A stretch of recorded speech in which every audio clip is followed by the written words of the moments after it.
in order to talk about Israel and the history of the state of Israel, there are a few dates you have to know. One of them is the 29th of November 1947. Okay, you can't have any intelligent debate or any talk with anyone about this place without knowing the date, 29th of November 1947. There's going to be a quiz about that later on. Okay? In the 29th of November 1947, anybody knows by chance, I don't know what happened back then, the UN had a resolution. What was it? And the partition. This is the word we were looking for, partition. The United Nations, after World War II, after the Holocaust of the Jews, after all of that, okay, has decided, the international community, not the Arabs or the Jews or whatever, decided to take this small land, about the size of New Jersey, and divide it into two states for two nations. One for the Arabs, one for the Jews. Guys, remember this term, and I'm intentionally doing that. Two states for two nations. One for the Israelis and one for the Arabs. Now, I'm talking now only facts. That's what was decided upon. Right after that, a day after that, started what we call the Liberation War or the Independence War. That in a matter of 6 months, the few Jews that live over here, which were only 600,000 Jews, not like today that we are millions, only 600,000 Jews, fought against all the armies that surrounding Israel, Lebanon, Syria, Jordan, and Egypt, okay? And the local Arabs that lived here, because there was also a big Arab population living all around here, okay? That war went for between November 1947, 6 months until the state was established. In May 1948, Israel has declared independence without having borders yet, by the way. We just declared independence, and then 6 months later, in November 1948, the war was over, and the consequences were as follows. Now listen to that, because that tells you the whole story, okay? And that's only facts. Prior to the independence war, Jews and Arabs, fuck that, Jews and Arabs lived all around here. All around. There were Arabs living in Tel Aviv, Arabs living here and here and here and here and wherever. They lived anywhere, okay? And so did Jews. Kind of mixed, mainly in clusters, but basically all around, okay? At the end of the war, and during 1948, during the war, Arabs that lived here, I'm not gonna draw over the map, but you got the idea, all around here, left, okay? Hundreds of thousands of them left. That's a fact, okay? Why did they leave? You'll hear different explanations why they left. Some people will say the IDF, the Israeli Defense Forces, encouraged them to go. When an army encourages civilians to go, you understand what I'm saying, right? You really encourage them to go, you fire over their houses, whatever, eventually they grab the stuff and they left. Other people will say neighboring countries, leaders of neighboring countries, okay, of Egypt and Jordan and Syria and so on, told the local Arabs, listen, we're fighting against the Jews right now, we're firing missiles, whatever. In order for you not to get hurt, leave your houses and come back in a matter of a few weeks or months, or we're going to solve this story with the Jews. A third option would be that it was a war zone, and if you have family or kids, you don't want to live in a war zone, so you voluntarily grab your kids and move somewhere until things will clear. It happens all around the world, guys, in wars. People become refugees, they take their stuff and they leave. They don't want to be in a war zone. Actually, in reality, all three things happened. Yes, the Israeli army, there's a war, we conquered territories, therefore we encourage the locals to leave. Yes, neighboring Arab countries told the locals to leave, and yes, people voluntarily left, okay? That's all facts, that's not politics, okay? Where did they go? Okay, this is important, get that. From this region, okay, they left to the east, to what is called the West Bank. Okay, I'm just gonna draw really roughly because I usually don't do that, but I really want you to see what I'm talking about. I'm doing completely roughly, okay? So just hang in there. That's one, where are you, Jerusalem? And that's two. Okay, check this out, okay? This is roughly, really not accurate. I can do it later accurate. You see this line? This is called the green line, and also where the West Bank is. You see that? Okay? So, Arabs that left here in 1948 left to two main areas. A lot of them went to the east, to Jordan, what was back then, the West Bank was back then Jordan. And a lot of them went down south, over here to the Gaza area, which was back then Egypt. Are we all still on the same page? Okay, people were leaving. By the way, it's interesting. The question is, or it shows you that they thought it was temporary. Why? because otherwise they would go deep into Jordan and deep into Egypt. They said, we're going to live along the border, and it's a matter of weeks or days or a couple months, we can go back to where we lived. Same thing over here. They didn't go deep into the Sinai Peninsula. They were left around. They stayed along the border. So when they want to, they can go back. What actually happened in the end of 1948, in the end of the war, is that they couldn't go back because Israel was established. Okay, we set the borders of this country, and we said to them, guys, sorry, you had your chance. You can't go back. And when I say you had your chance, and listen to that, you remember I said that the population in Israel, 20% are Israeli Arabs. Who are the Israeli Arabs? Where did they come from? Israeli Arabs and Palestinians are exactly the same people, the same families, the same ethnicity, the same everything, okay? Sometimes it's even family members, okay? One family member decided to go to the Jordan to wait until things will settle down, or go to the Gaza area. The other family member decided to stay in their village, and the head of the village had an agreement with the officers, with the IDF officers, we're not going to fight against you, okay? And Israel, in return, told them, we're going to establish a state in a couple of months, we'll offer you citizenship. You can become equal citizens in this new state. As Arabs, you're going to get rights and you can vote and everything, as long as you don't fight, okay? A small minority didn't do that, and a big majority left. Okay? Did you get that? Israeli Arabs and Palestinians are the same people. The only difference is what they decided to do during the end of 1947, middle of 1948. Okay? If you just got what I said, so you just got even the more complexity of our society. Because 20%, every fifth person in the street, okay, in Israel, relates more to the Palestinians in a natural way. It's his people, okay, than to the state. Where do their loyalty lies, where their loyalty should lie, I'm not even going there, okay? But just have that in your mind. So when I say Israeli Arabs, Arabs that live here ever since 1948 that was offered citizenship and got it, Palestinians, people that decided to run for their own reasons or local reasons and became refugees, yes. How many people left to Gaza and West Bank at that time? We talk about roughly hundreds of thousands. I would say 200, 300, roughly I'm throwing a number, yes. Was it only during that time were they able to get the citizenship? Only? Yes, of course. It was offered once. Just once? Just once. A Palestinian can't go now from Gaza and say, you know what? Actually, I do want what you offered me 64 years ago. Doesn't work that way. Wait, now you thought that's easy, right? That could have been the end of the story.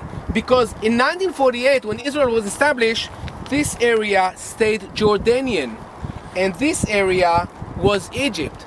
19 years passed, and then we have a war that took 6 days, and this is why we call it the 6-Day War, that was fought here in 1967. What happened in 1967, Israel fought against the neighboring countries, okay, we'll get to later how the war started and the whole thing, okay. Fact of the matter is that in the end of the war, Israel took the whole of the Sinai Peninsula from the Jordanians, including Jerusalem. We'll talk about once we're going to be in Jerusalem, okay. We took the Golan Heights from the Syrians. We're going to be on the Golan Heights and talk about that once we're going to be there. And we took the Gaza area, including the whole of the Sinai Peninsula. Remember the map? The whole of the Sinai Peninsula, the whole of the desert from the Egyptians. Okay? So now, suddenly the same people that left here in 1948, okay, found themselves again under Israeli control. Okay? And this is actually the conflict. The fact that they left, okay, they left the refugees, maybe we could have lived with that and them as well. But once we gain control again over them, so now it's harder, because Israel never declares this territory as Israel. This is not officially Israel, not the West Bank, neither the Gaza area. Okay, it's not officially, and therefore those people here don't have rights in that sense. Okay, is that clear? So this is the conflict. Now they're like, wait, but we left in order not to be part of your state, and now you're actually governing us, or actually you're controlling our territories, right? We want you out of here. To make things even more complicated, once Israel gained control in 1967 over the West Bank and the Gaza area, Jews started to move there. Okay, if it was just completely just Arabs, maybe we could work with that. But then Jews started to move there, what we call settlers, okay? Not in a good way when you say it usually in the news, whatever. Building settlements, okay? Building Jewish homes over here. Okay, of course, out of ideology. Nobody came here because of beautiful shores, right? There's beautiful shores up here. People came here not to do a claim. This is ours. This is part of Israel. Okay. During 2000, when was I born? 2005, we had a prime minister called Ariel Sharon. Ariel Sharon, okay, the Palestinian says, you know what, we're fighting against you because you're occupying our territories. You're living amongst us. Okay. So Ariel Sharon said, you know what, we'll evacuate. And what he did, he took all the Jews away from the Gaza area and evacuated them. Guys, Israeli soldiers, IDF soldiers, literally pulled people out of their houses violently. There was resistance, okay? And they pulled them out of their houses, okay? And again, this is not politics, this is people. Think about you building your house and somebody comes and takes you, okay? Whether, you know, you don't care whether it's for peace or whatever. The thing is that now when you look at the Gaza area, it's 100% Palestinian. I think, and again, it's maybe touching on the politics a little bit, but maybe not. I think that the people in Gaza or the Palestinians over there, they think that it works for their benefits, the fact that now they're firing missiles over here. But in a lot of Israelis' eyes, we're saying, wait, you wanted us to go out from there in exchange of peaceful times. What we got in response are rockets. Okay, so what's the deal? So what do you want? You want us out of here altogether? We're not going anywhere. Okay, you want your territories? Okay, we're evacuating, we're going to give you the territories, but what we get in response is violence. Okay, and this is, if you think about it, an interesting argument. Awesomely awesome. So what are we talking about today? Okay, when people talk about, yes, what? Yes. What's the toll? This is the power plant. This is the power plant of Ashkelon that provides electricity to people that live in Gaza. This is Israeli, this is Gaza. Oh, okay. Yeah, this is the electricity runs from there. By the way, also to show the little bit of complexity or whatever, during the firing of the rockets, they fired missiles over their own, of our power plant. Although it provides them with electricity. Right. Not too smart, but yeah. Can you explain again the regulations in the West Bank and if it's part of Israel? Are there people living there? Okay, nowadays Jews have been evacuated from the Gaza area, but not from the West Bank. There are still 300,000 Jews living today in the West Bank, okay? Surrounded by anywhere between 2 to 2.4 million Palestinians, okay? And part of, let's say, more left-wing ideas, or the idea like, let's say that we're gonna give them, now, the thing is we have to go back, remember that, what that means? Two states. 2 states for 2 nations. Guys, whatever Clinton and Obama and Bush and whatever, and Israel and Ariel Sharon and Barack and Benjamin Netanyahu and all those leaders we're talking about in Israel, is actually what the Palestinians want to do now is go back in time. To which date? Which date? 47, what? November 29. Awesome. This is what the Palestinians want. You know, they say, you know what you offered us 64 years ago, we want it now. Okay, when I was growing up in the 70s, there was a TV show called Time Tunnel. Look it up on YouTube, it's really cool. It was in black and white. There was two, Doug and Tony, they were the heroes, then they went back in time and correct history. Okay? Really hard to go back in time, trust me, I've tried it. Okay? It's hard because things move on, move forward. Things have changed. And what they're trying, and we're all trying, or in a way to go to, is those 2 states, 2 nations solution. 2 nations, 2 states. Okay? That's the thing. Where are those 2 states going to be? What's the borders between those 2 states? What's the relationship between those 2 states? That's a big question. Whether it's going to be solved now, on my daughter's generation, or ever, I don't know. Just to make it more complicated, guys, the West Bank and the Gaza area are not connected. They're disconnected. You see that on the map? They're 2 separate geographical areas. Okay? How can you create one state when it's all separated? How can you create what? Alaska and the United States. Yeah, well, the relationship, what's in between Alaska and the United States? Canada. What's the relationship between Canada and the United States and Alaska? You're good. Yeah. Well, you know, blame Canada. But anyway, but if you don't blame Canada, okay, then over here there's Israel, okay? It's not the same relationship. There's one thing that I offer you to do altogether. It's a case study. Every case, it's, you know, the fact that there are territories this way doesn't mean, well, I'm not sure Alaska should be America to begin with, but that's completely, yeah. But other than that, okay, that one. By the way, there were creative ideas. When there was still negotiation between us and the Palestinians, there were a few creative ideas. One of them is to build a bridge. It's only 20 miles from here to there. So you can build a bridge or do a safe way or build a highway which is only used by Palestinians. There were a little creative ideas. But to make the things even more complicated, I'm not sure you know about the leadership of the Palestinians.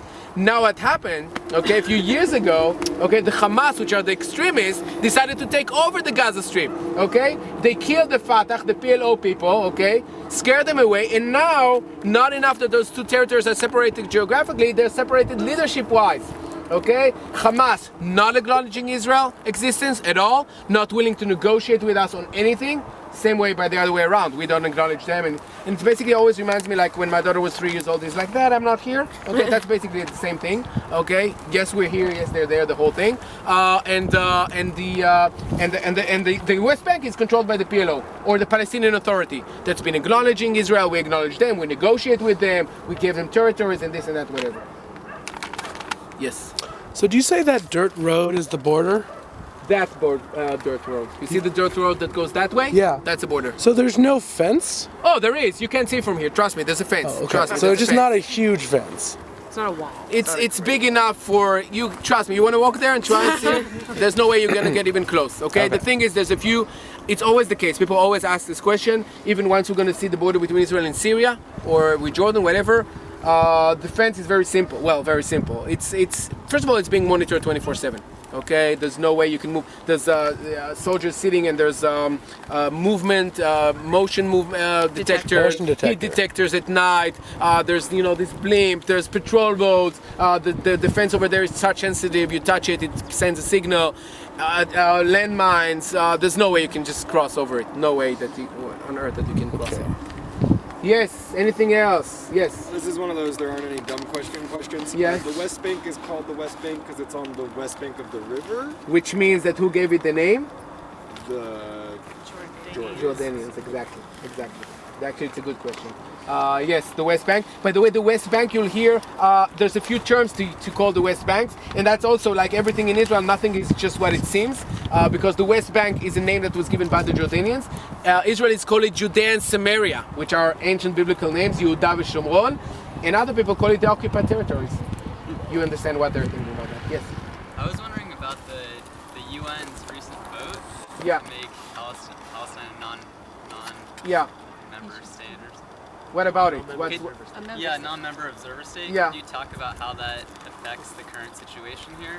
Has Okay, that changed first of all, anything, or- First of all, those that don't know, okay, the Palestinians and Abu Mazen, their leader Mahmoud Abu Abbas, came to the UN and asking for a recognition as a non-member. How do you call it? Non-member observer state. Yeah, non-member observant state, which is basically they giving them a higher status in the United Nations.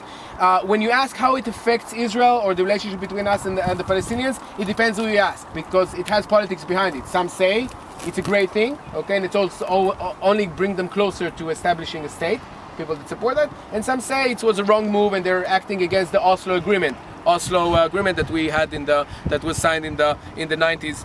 The first agreements we signed between us and the Palestinians, because one of the things that is written there that they're not allowed to do that. That they're allowed to do that only once we approve of them, having a state and all of that. Okay? For them, it worked really well. For Israel, not so much. I think it's more of a. It doesn't affect the conflict in such a way that it's going to take it one way or the other. Okay? Let's say that. That's not going to be a stepping stone for them to have a state, and it's not going to be something that's going to be, undermining Israel's authority or whatever. Respect my authority. Whatever. Okay? So. Yeah. But people. The thing is that you hear. This is one of the things you hear about things in the news, and they're kind of news. They need to make it bigger and all of that, and everybody wants to talk about how they know so much about the area, and they have to sell advertisement, whatever. It's basically it's BS. It doesn't matter. There's a conflict here. The conflict should be resolved one way or another, or not. We've been living here on our swords for 64 years. There's no reason why we won't keep on sacrificing our youngs and their youngs on the altar. Yes. Anything else? Awesome. By the way, we're not done. I'm not going to do it here, but later, probably in Rabin Square later on, I'm going to talk about the negotiation, because there was negotiation between us and them. And where did it stop and where are we now? Because we're completely not where we've been in 1992. Yes. personally, but are Israelis able to enter Gaza at all, even for a visit? Or Not at are all. tourists Not at all. Not at able all. to? Not at No? all. Not at all. What about the West Bank? The West Bank, yes. The West Bank, you yes, can. yes, you can, but not to the Gaza area. Yes. How do how do the reporters get in? Do they're allowed to go in? If they have, we basically control the entrance and the exits. Okay, so we can provide them for some people in the Palestinian Authority. They have VIP passages that we give them, and they can go. Just to give you an example, which is kind of weird, but just to show you how it is, and that answers your question as well, Zach, right? They have a football team, soccer. By the way, football is when you play with your foot. But anyway, okay? Soccer, okay, what we call football, okay, and the head of their organization of football has a VIP passage, okay, that Israel gave him, so he can go to Europe, whatever, you know, and to the games, all of that. Once they went to the UN, Israel, as a response to punish them, took away the VIP certificates from some of them, and he was one of them. So the head of UEFA, which is the European Football Association, okay, came to the Israeli government saying, "What are you doing? You know, this guy," and all of that. So yeah, we give them VIP passages, and we can take them away if you want to, and we can do whatever we want. Yes. Why are things like less violent on the West Bank versus Gaza? Now. Yeah, now. Now, okay, because they were very violent a few years ago. The reason is because of the different leadership. The Palestinian Authority for the last few years had an interest, and we helped them have this interest, not to provoke violence and not to support violence. So therefore there was none. Living standards and what's happening in the West Bank, there's some cities in the West Bank like Ramallah and Nablus that are 100%, I wouldn't say westernized cities, but like active bars, not bar, like hookah bars, whatever, real life, malls and whatever. So they have an interest, okay, to be quiet, and they were really, and their government or the Palestinian Authority made sure that it's going to be quiet. Over here, it's not the case. Okay, over here, the Hamas doesn't acknowledge Israel. They do want to provoke violence. They do want a conflict, and it's part of their policy to begin with. What happened with last conflict, okay, that in a way, it's been said that the people from Gaza are successful by the fact that they fired missiles over here and could damage everyday life, and therefore the people in the West Bank are saying, wait, maybe we can join the party and do that. Yes? I have a two-part question. Yeah. There are Israeli settlements in the West Bank, Right.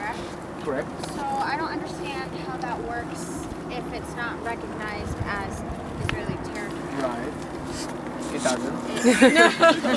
It does. In their they are under, the Israeli citizens are under Israeli law, okay, but the rest of the territory is not, okay. Okay, I have to touch on that because you're not freezing or something, right? You're kind of okay. Okay, so I'll just have to continue in order because the question I just have to close the story. Between 1967 and 1987, for 20 years, the people in Gaza and the people in the West Bank are living under Israeli control, okay? And whether they're happy about it or not, it's a different story. Mainly, they're not happy about it. In 1987, the end of 1987, beginning of 1988, starts the first Intifada. By the way, not anti-fada, like somebody asked me. It's Intifada, which is an Arabic word, means resistance or uprising, okay? Basically, the Palestinians are fighting against the Israeli Defense Forces, one of the strongest armies in the world, although it's small, one of the best armies in the world. And they fight against Israel's Defense Forces for 5 years. Between 1987 and 1992, these were the years that I was a soldier as well, and all my friends, okay? That was the years that they fought against us. Now you have to understand that back then, all the people in Gaza and the West Bank had, and both of them were very violent, okay? Both parts of the Palestinian area, fought against the Israeli Defense Forces with sticks and stones. Literally sticks and stones. They didn't have weapons back then. Not missiles, nor guns, nor suicide bombers, nothing, okay? The most expensive or elaborate weapon they had are Molotov bottles, like cocktails, right? This is what they had, okay? Nevertheless, for 5 years, our army couldn't solve the problem, okay? When Israel goes to elections in 1992, that's 5 years when the Intifada is still running, okay? In 1992, we go to elections. There are two candidates. One is Yitzhak Shamir, the other one is Yitzhak Rabin. Rabin, you heard the name, right? The guy. He was elected in the highest majority ever, saying, if I'm going to be elected, I'm going to negotiate with the Palestinians and give them territories that eventually are going to become a Palestinian state. Okay? You have to understand that saying that in 1992, it's not saying it today, 20 years down the line. That's not too brave. Okay? But saying it 20 years ago, okay? And going and knowing that the guy you'll have to shake his hands is, what's his name, the guy with the beard? Yasser Arafat. Guys, when I was growing up in Israel, Yasser Arafat was your bin Laden. No questions about it. It was your bin Laden. The devil, basically, the devil. Okay, the guy that's responsible for death and injuring of hundreds of Jews all around the world. Okay, and Rabin said, "I'm going to negotiate with him," and he knew that he's going to have to shake his hand. Okay, in the lawns of the White House, he did it. Okay, just in front of Mr. Bill Clinton, who was back then the president of the U.S. Okay. He was elected in the highest majority ever. During 3 years, until the assassination of Yitzhak Rabin, the 4th of November 1995, I'm going to take you to the place of assassination. Until that time, in 3 years, this is exactly what Rabin did. And what he did is, with the help of the US, of course, is what we call the roadmap, where basically we're giving territories in Gaza and in the West Bank for the Palestinians to control, okay? It works this way. There's territory C. Israel runs security issues and everyday life, meaning municipality, whatever. Territories B, it's a higher level. Israel is responsible for security and the Palestinians running their own lives regarding, healthcare, whatever. Territory A, which is the highest level, is an autonomy. They run their own lives and they have a police force that Israel has provided them with the guns. Okay? Did you get that? So C, B, and A. The idea was to slowly bake that cake until eventually, once the vast majority of the territories in the West Bank and later on you can look at your map, in the West Bank and in the Gaza area, once most of them are going to be territories A, and we'll see that they're running their own lives and you can see that everything works really well, only then we'll decide on a state and what are going to be those borders of the state. That's a process of 3 years. Okay, if you look at your maps later on, it's kind of hard to tell, but over here there's a gray area around Ramallah and over here around Nablus. Later you can see that. You can look at better maps of, not this map, but better maps of the region. You will see that actually it happened. Slowly we gave them territories. First, the major cities.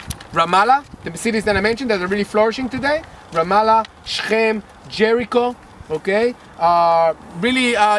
they really ran their own lives. What actually happened once the assassination of Rabin in the 4th of November 1995 and the next following years, the peace process never picked up.